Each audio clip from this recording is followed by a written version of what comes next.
Imagine you just won the lottery twice, or more likely, you found a briefcase in your favorite city. And because you're a good Samaritan, you call the number on the business card attached to the briefcase. The guy says, "Oh my God, don't move. You have no idea what's in there." He pulls up a few minutes later in his Lamborghini. And he runs over, he gets the briefcase from you, and he says, "You have no idea what's inside. You didn't even take a look." You said, No, this is good. I'm a good person." And he says, "Please take this check." And you're like, No, I just did this out of the goodness of my heart." He said, "No, I insist. You take this check and you promise me you'll cash it." And you do. And he drives off and you see the check is for $1 million. Or imagine your 4 favorite stocks. The ones you put $25,000 each in 10 years ago are 10 baggers. They went up 10 times. You're a millionaire. Or a generous uncle passed away and you inherited $1 million. Maybe you even paid yourself first for the last 20 years and now you're a millionaire.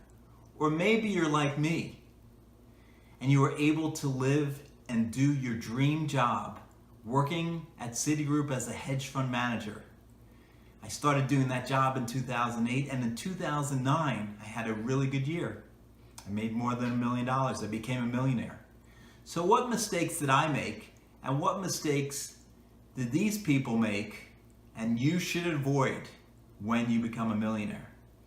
So first of all, the biggest mistake that new millionaires make is they start spending more than the cash flow coming in because they figure, I'm a millionaire.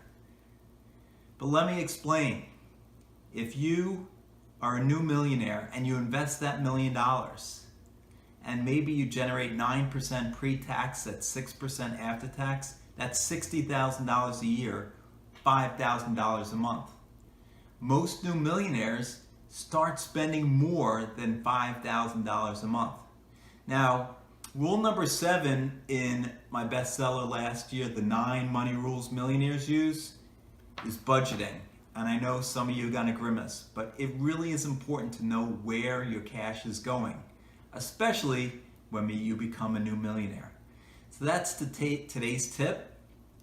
I also wanted to mention that I was recently on a podcast called The Matter of the Heart with Carol Olivia Adams. You can click on the below to get the link to that podcast. And I talked about how to improve your credit scores, what is a credit score, and how it's calculated.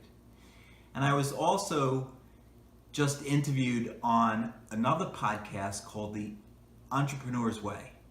And that's going to go live in another few weeks. I'll put on the link below when that goes live, but you guys can subscribe to The Entrepreneur's Way right now. As many of you know, I also promote members of my network, and thanks for all of you who have joined recently. So this week, I'm going to be talking about Claude Hain. He's a voice over IP strategic business advisor for effective use of voice over IP and SIP. Historically, he saved his customers 40 to 60% over their current phone bills. He advises companies on the best solution to their communication needs regardless of where they end up. He completely embraced VoIP over 20 years ago, and he created several companies promoting various facets of voice over IP and SIP. He also developed the first carrier class soft switch, and he's educated thousands of folks about the virtues of using VoIP from the very beginning with conferences and expos. So you can connect with him and get his information, and he'll save you money. Finally, I wanted to end with powerful affirmations that I recommend saying every day. I am open and receptive to all the good and abundance in the universe. I am open and receptive to new avenues of income. I am making great money doing what I love. So thanks for watching. I believe in you.